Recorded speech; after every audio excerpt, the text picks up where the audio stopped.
Bonjour à tous. Nous sommes heureux ensemble ce matin de nous retrouver pour célébrer notre Seigneur et de pouvoir chanter, de pouvoir ouvrir la parole de Dieu est toujours un immense privilège. Nous sommes le 28 juin et Dieu voulant, à partir de dimanche prochain, ce sera à l'église que sera donc célébré le culte. Aujourd'hui, 28 juin, est aussi un jour spécial avec une grande émotion puisque cette semaine, notre frère Alain Brunet a été rappelé auprès du Seigneur. Et nous pensons et entourons de nos prières toute sa famille, son épouse Nelly, les enfants, les petits-enfants, et que le Seigneur les console et les fortifie dans ces moments.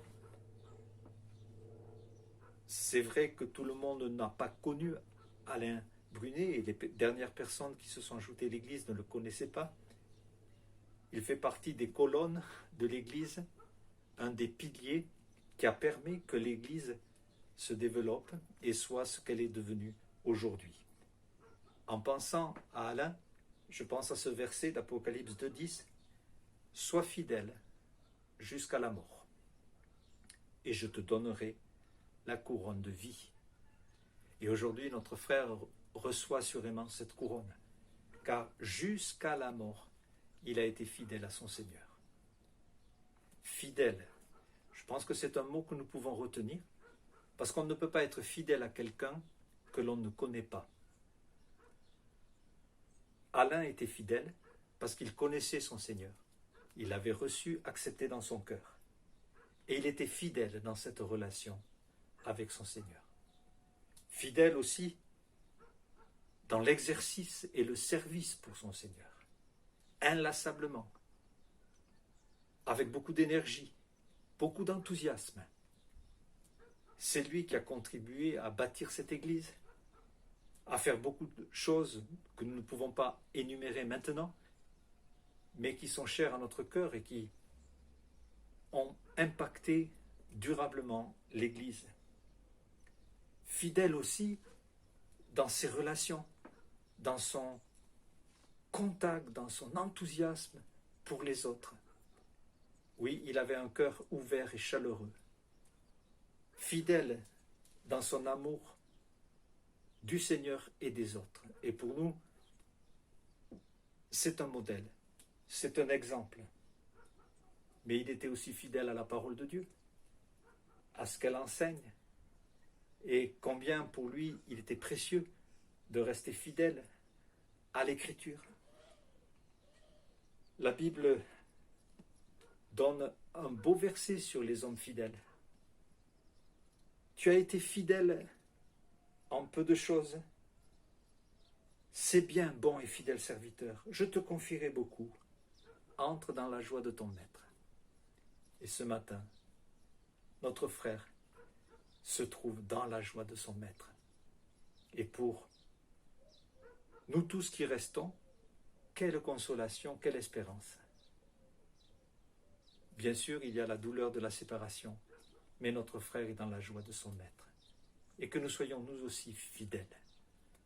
Et nous voulons être fidèles dans la célébration du culte, chanter des cantiques pour lui, écouter sa parole. Et ce matin, nous allons prendre plusieurs cantiques et chanter tous ensemble. Je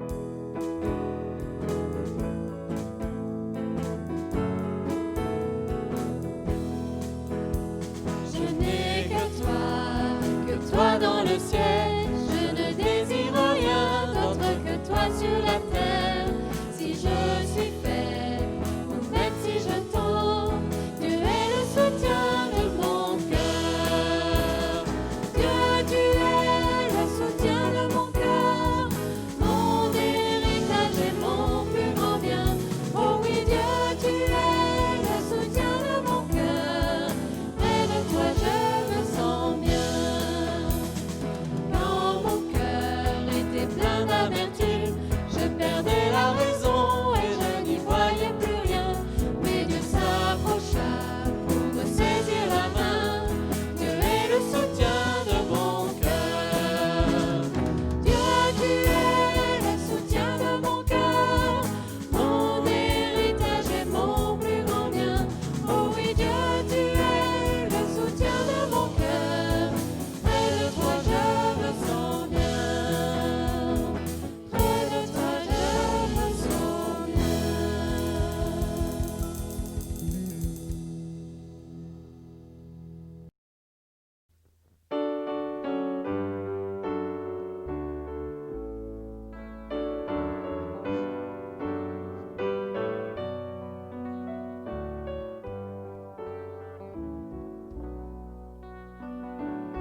ne changera jamais.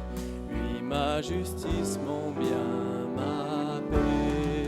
En lui, j'ai la vie éternelle. Par son sang, il m'a racheté. Pour toujours, ma vie est cachée. En Jésus, mon sauveur, mon Dieu. En Jésus, mon sauveur, mon Dieu.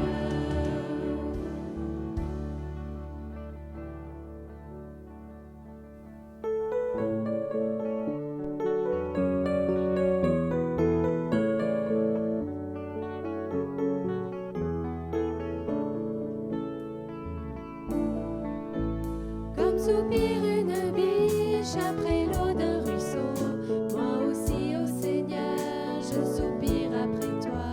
J'ai soif de toi, mon Dieu, d'être là devant toi, de venir dans ton temple, me présenter à toi, pour qu'enfin me reviennent les souvenirs d'antan, où heureux je courais vers ta maison. Je veux crier à toi, plutôt que de me plaindre, je veux compter sur toi, te louer à nouveau.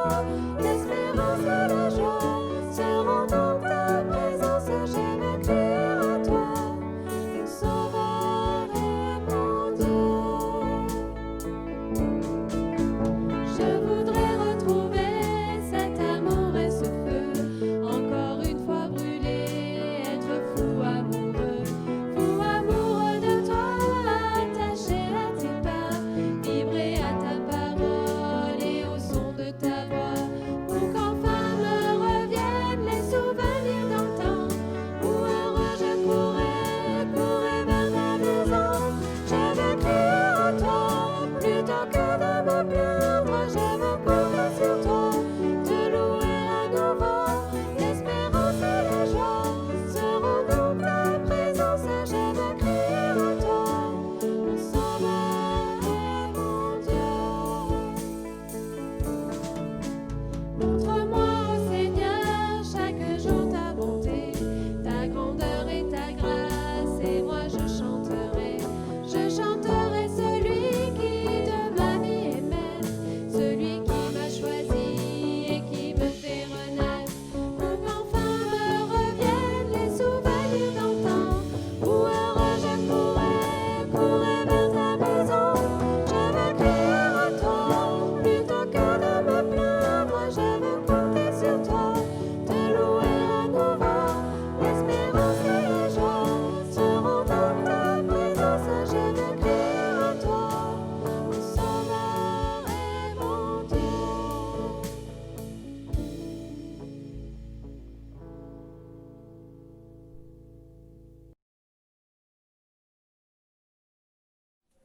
Nous voulons aussi écouter la parole de Dieu. Cette parole qui nous a été laissée, qui est si précieuse. Et juste avant de l'ouvrir, juste avant d'ouvrir notre cœur pour la recevoir, je vous propose un instant de recueillement. Notre Seigneur, tu nous as donné ta parole, qui est un rocher, et nous voulons, Seigneur, la serrer dans notre cœur, la recevoir telle qu'elle est. Nous voulons avoir le courage de la laisser nous interpeller, nous corriger, nous instruire, nous fortifier. Que tu la bénisses, Seigneur, et tu connais les besoins du cœur de chacun ce matin, et qu'il y ait pour chacun de nous quelque chose que tu veux nous montrer. Bénis ta parole, au nom de Jésus-Christ. Amen. Chers frères et sœurs, chers amis, bonjour. Connaissez-vous un certain Nicolas Flamel? Nicolas Flamel, c'est ce célèbre alchimiste qui a vécu au XIVe siècle et qui, semble-t-il, aurait découvert le secret de l'élixir de jouvence, ce breuvage qui est censé donner la jeunesse éternelle à tous ceux, à toutes celles qui buvaient ce breuvage. Il l'aurait d'abord essayé sur son épouse, sa femme, et il l'aurait essayé aussi sur lui-même, mais apparemment sans résultat probant. Mais à propos de la jeunesse éternelle, est-ce que vous savez quel est l'un des ennemis les plus mortel par rapport à la foi, c'est le temps. Pourquoi? Pourquoi le temps? Parce que lorsque notre foi est encore jeune, au début de notre conversion, nous avons une foi infantile en la parole de Dieu, une foi simple, une foi claire dans la parole de Dieu. Les choses sont tellement évidentes que notre foi est prête à déplacer les montagnes au début de notre conversion. Puis viennent les années où nous faisons des expériences plus ou moins douloureuses, plus ou moins malheureuses, et notre foi ne se satisfait plus de cette simplicité à l'égard de la parole de Dieu. Alors nous sombrons dans une routine, dans une superficialité.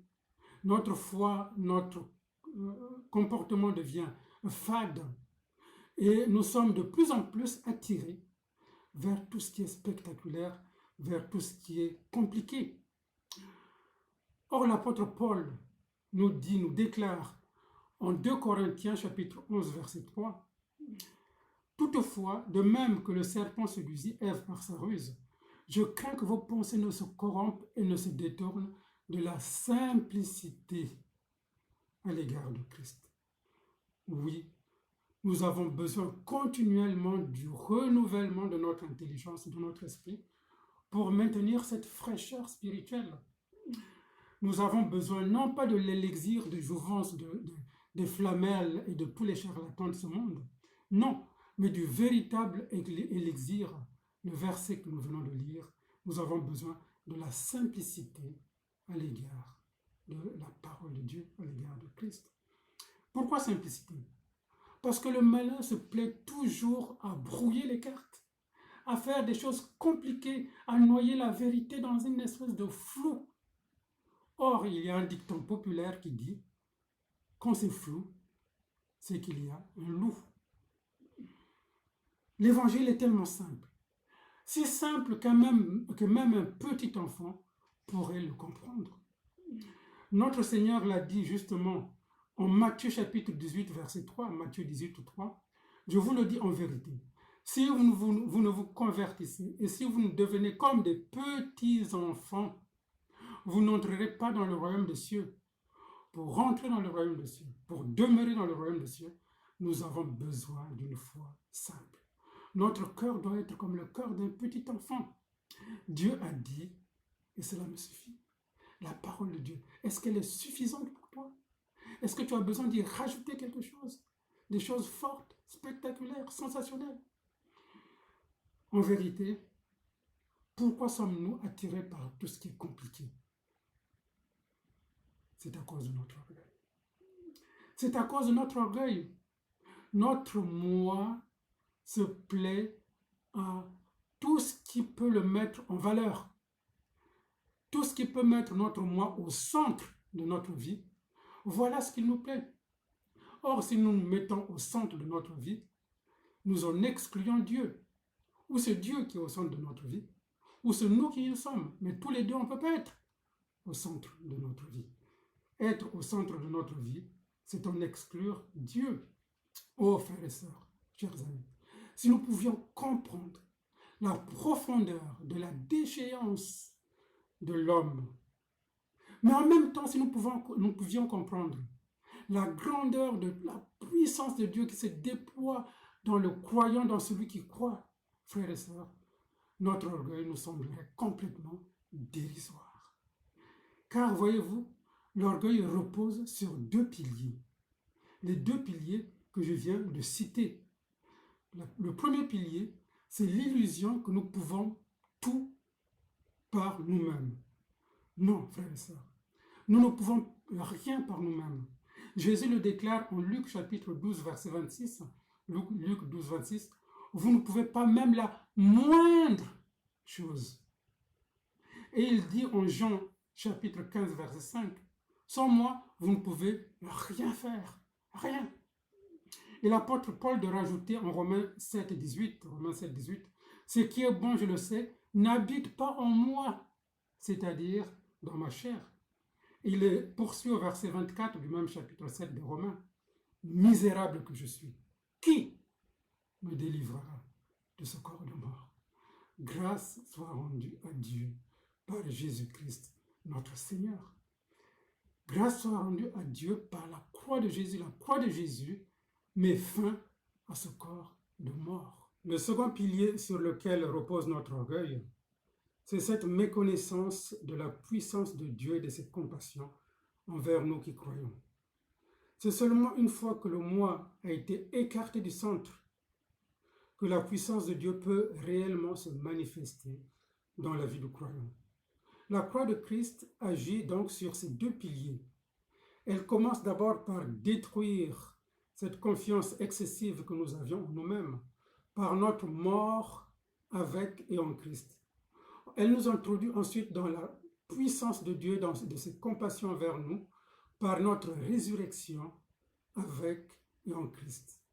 Dès lors, l'humilité fait place à cet orgueil, justement. Et une foi infantile, la parole de Dieu permet à la puissance de Dieu de pouvoir agir avec efficacité. Comme le dit l'apôtre Paul dans Actes chapitre 27, verset 25, Actes 27, 25, « J'ai cette confiance en Dieu qu'il en sera comme il m'a été dit. » Ce matin, nous allons prendre un exemple pour illustrer cette confiance, cette foi infantile que nous devons avoir dans la parole de Dieu. Dans l'histoire de ce centenier romain qui avait un esclave malade. Cette histoire se trouve dans l'évangile de Luc 7. Si nous allons dans Luc 7, nous allons voir les versets les uns après les autres. Luc 7, d'abord les deux premiers versets. Après avoir achevé tous ses discours devant le peuple qui l'écoutait, Jésus entra dans Capernaum. Un centenier avait un serviteur auquel il était très attaché et qui se trouvait malade sur le point de mourir. Une première chose qui nous frappe d'entrée de jeu, c'est qu'un centenier, c'est-à-dire un officier romain qui avait à sa charge une centaine de soldats, un officier romain qui a compassion de son esclave. C'est extraordinaire. Parce qu'un homme de son rang, en principe, méprise les esclaves. Mais celui-ci a compassion de son esclave. Il aimait son esclave. Et voyez-vous, la première qualité que nous découvrons dans cet officier romain, c'est l'amour. Et c'est aussi la première qualité que Dieu veut découvrir en nous. C'est l'amour, comme dit 1 Corinthiens chapitre 13, verset 2 par exemple. 1 Corinthiens 13, 2. « Et quand j'aurai le don de prophétie, la science de tous les mystères et toute la connaissance, quand j'aurai même toute la foi jusqu'à transporter des montagnes, si je n'ai pas l'amour, je ne suis rien. » L'amour est donc la pierre de touche de tout ce que nous sommes ou de tout ce que nous faisons pour Dieu. Tout doit être guidé par l'amour. Cet officier va ensuite intercéder auprès de Jésus afin que Jésus vienne guérir son esclave. Mais il y a un problème. C'est que Jésus est juif et cet officier est romain. Et la Bible nous dit que les juifs et les romains n'ont pas de relation ensemble. À un point tel qu'un juif ne peut pas entrer sur le toit d'un romain et vice-versa. Un romain ne peut pas entrer sur le toit d'un juif. Que faire? Il lui faut donc un intermédiaire. Mais un intermédiaire qui soit à la fois juif, comme Jésus, mais aussi suffisamment proche de l'officier romain pour pouvoir efficacement intercéder auprès de Jésus. Et c'est ce que notre centenier va faire. Au verset 3 et 5 de Luc 7, nous lisons « Après avoir entendu parler de Jésus, il lui envoya quelques anciens des Juifs pour le prier de venir guérir son serviteur. Ils arrivèrent auprès de Jésus et lui adressèrent l'instante supplication disant « Il mérite que tu lui accordes cela, car il aime notre nation et c'est lui qui a bâti notre synagogue. » Et Jésus se décide de rentrer sous le toit d'un païen, lui le juif. Et voyez-vous, frères et sœurs, chers amis, c'est que devant Jésus, il n'y a pas de problème de race. Que l'on soit blanc, jaune, rouge ou noir, nous sommes tous égaux devant Jésus. Il n'y a pas de problème de race devant Jésus.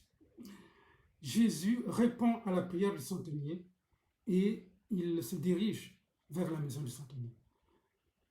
Mais alors qu'il n'était qu'à quelques mètres de la maison du centenier, il y a tout d'un coup un coup de théâtre.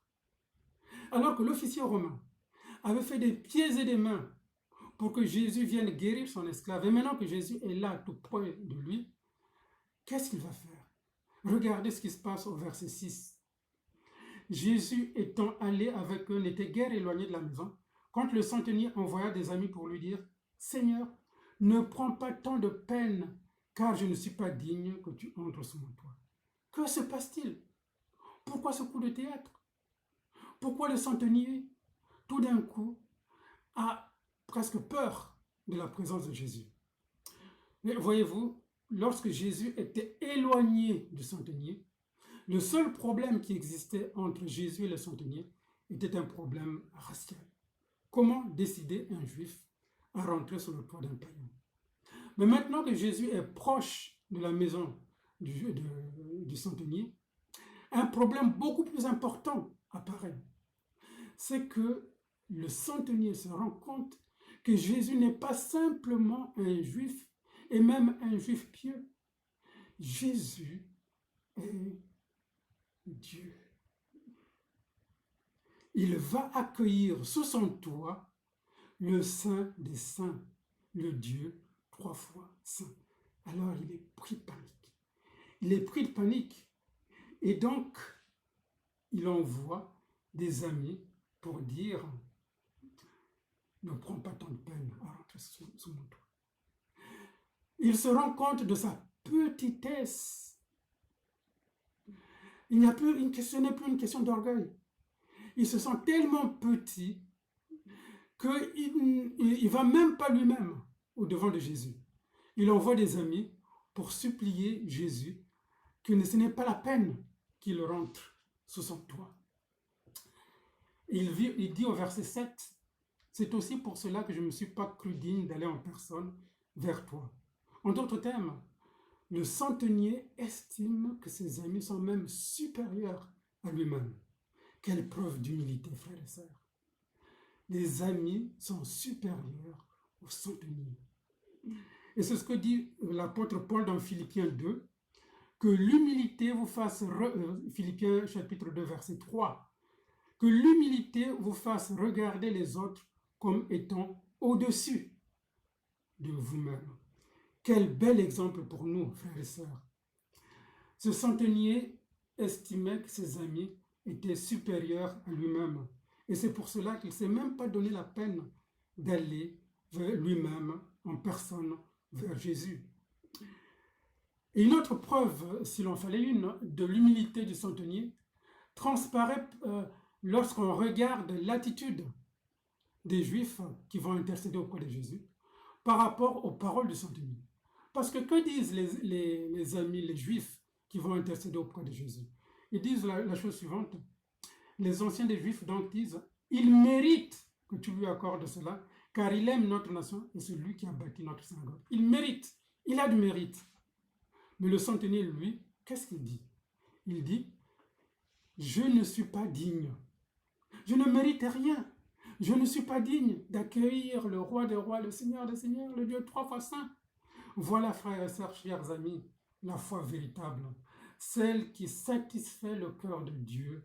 C'est une foi humble, une foi infantile dans la parole de Dieu. Si nous mettons l'homme au centre, Dieu en est exclu et la puissance de Dieu ne peut pas agir en nous. Mais si nous nous écartons du centre, si nous mettons Dieu au centre de notre vie, c'est alors que la puissance de Dieu peut agir pleinement en nous au travers de ses compassions, les compassions de Dieu. Jésus a compassion de nous, frères et sœurs. Et Jésus a compassion de l'esclave, du soldat romain. En confessant sa petitesse, le centenier vient de détruire le premier pilier sur lequel s'appuie notre orgueil, à savoir la confiance malsaine que nous avons dans nos propres capacités. Moi, je. Mais voici le meilleur. La déclaration qui va suivre va littéralement pulvériser le second pilier sur lequel s'appuie notre orgueil, à savoir la méconnaissance de Dieu et de ses compassions envers nous qui croyons. Car que dit le centenier? Versets 7 et 8. Luc 7, versets 7 et 8. C'est aussi pour cela que je ne me suis pas cru digne d'aller en personne vers toi, mais dis un mot et mon serviteur sera guéri. Car moi qui suis soumis à des supérieurs, j'ai des soldats sous mes ordres. Et je dis à l'un, va, et il va. Et à l'autre, viens, et il vient. Et à mon serviteur, fais cela, et il le fait. Quelle parole profonde, mes amis. Quelle parole profonde. Car en réalité, qu'est-ce que le centenier déclare ici? Le centenier dit la chose suivante. Si moi, dans ma condition de subordonné, je dis à un soldat, va, et il va. Fais ceci, et il le fait. Combien à plus forte raison, toi, Jésus, qui es Dieu, à qui tout obéit, même la maladie. Tu peux dire à la maladie, va-t'en. Et la maladie s'en ira, parce que la maladie est soumise à son supérieur, Jésus-Christ. Oh, quelle foi, mes amis. Quelle révélation. Parce que le centenier reconnaît ici ni plus ni moins que la divinité de Jésus. Et ça, même en Israël, personne n'a reconnu la divinité de Jésus. Il a fallu ce païen pour reconnaître la divinité de Jésus. Et Jésus est tellement surpris. Il est tout étonné. Il va déclarer au verset 9 et 10, lorsque Jésus entendit ces paroles, il admira le centenier et se tournant vers la foule qui le suivait, il dit, je vous le dis, même en Israël, je n'ai pas trouvé une aussi grande foi. De retour à la maison, les gens envoyés par le centenier trouvèrent guéri le serviteur qui avait été malade. Même en Israël, Jésus n'a pas trouvé une foi aussi grande, une foi qui obéit à la parole de Jésus. Voilà, frères et sœurs, ce que le centenier a fait.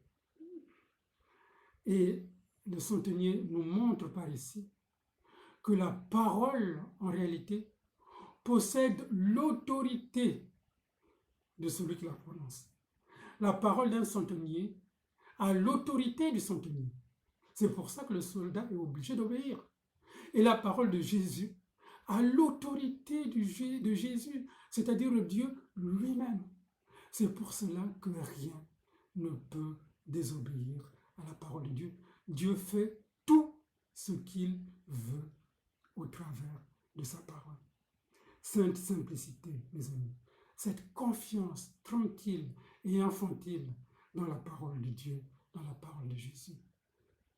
La parole de Dieu a dit, et cela me suffit amplement. Mais dans sa souveraineté, si Dieu décidait de ne pas me guérir, si Dieu décidait de ne pas répondre comme je l'entends, de ne pas répondre à ma prière, est-ce que c'est pour autant que je vais mettre en doute la parole de Dieu? Mais bien au contraire. Loin de là, frères et sœurs. Bien au contraire. Parce que si je sais que si Dieu ne me donne pas ce que je lui demande, c'est qu'il me donne meilleur, mieux que ce que je lui demande. Parce qu'il n'y a pas que la santé dans la vie. Il n'y a pas que les choses matérielles. Il y a aussi les choses spirituelles. Donc Dieu, s'il ne répond pas à mes prières, ce n'est pas pour autant que je vais mettre en doute sa parole, bien au contraire. En résumé, frères et sœurs, le centenier est exaucé. Non parce qu'il était centenier de l'armée la plus puissante du monde à l'époque. Non, non, non, pas du tout. Non parce que, comme l'ont dit les anciens, parce que le centenier aimait la nation juive et qu'il faisait des aumônes pour les juifs. Non, pas du tout. Ce n'était pas une sorte de récompense. Non, non, non. Non, le centenier était exaucé avant tout parce que Jésus a eu compassion de lui. Si Dieu n'a pas compassion de nous, nous ne pouvons rien faire. Toutes nos prières ne servent à rien. C'est parce que Jésus est l'amour incarné de Dieu. Jésus a compassion de nous. Ensuite, le centenier est exaucé parce qu'il aimait son esclave, on l'a vu. L'amour pour son esclave. Et il s'est approché du trône de la grâce, c'est-à-dire de Jésus-Christ, pour être secouru dans ce besoin. Et voici ce que nous voulons retenir ce matin.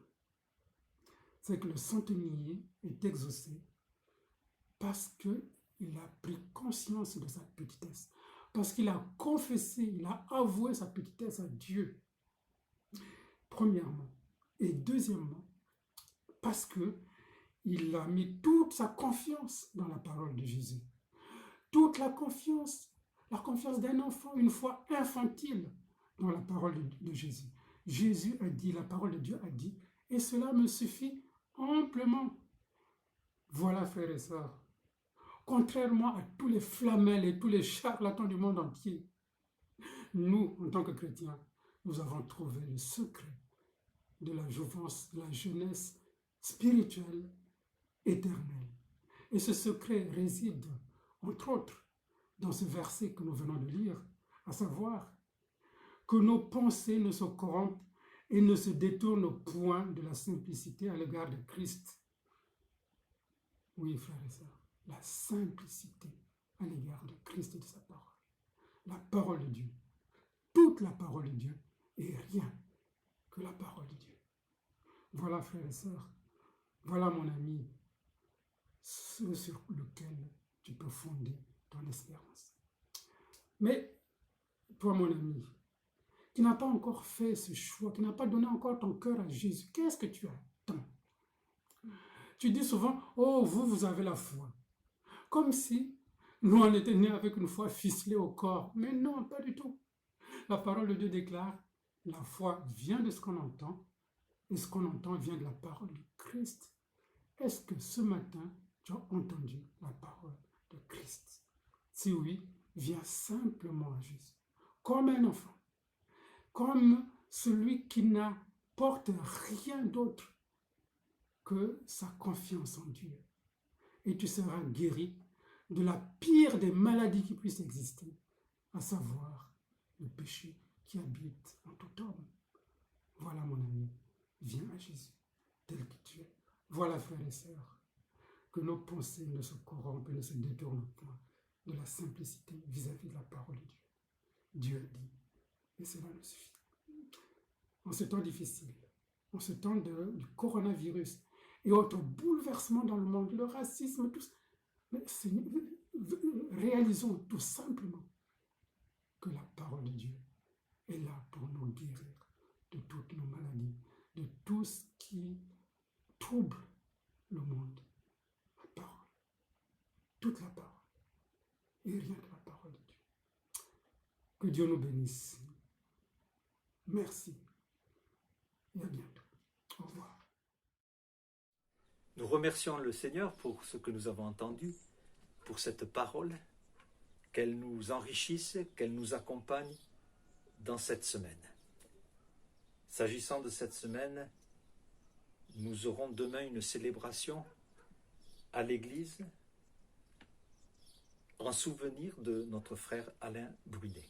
Alors tout le monde ne pourra pas venir et nous encourageons à ceux qui sont les plus fragiles ou éloignés de pouvoir suivre la cérémonie par YouTube et vous allez recevoir toutes les indications à ce sujet. Je voudrais ajouter aussi un autre sujet de prière, c'est d'entourer notre frère Serge Barbero qui a perdu son papa cette semaine aussi et pensons aussi à sa famille. Nous sommes, nous chrétiens, une famille et on se réjouit avec ceux qui se réjouissent, on pleure avec ceux qui pleurent, on est ensemble et que le Seigneur nous accompagne. Nous terminerons ce culte par un dernier cantique et que le Seigneur nous donne sa joie et sa consolation jour après jour. Amen.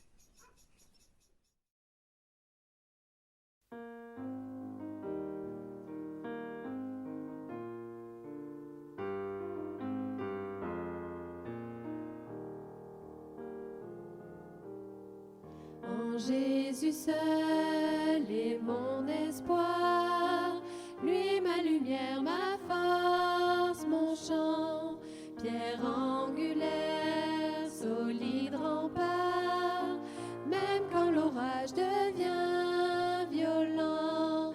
Oh quel amour, oh quelle paix, les luttes cessent, la peur se tait, mon réconfort, mon plus grand bien, dans l'amour du Christ je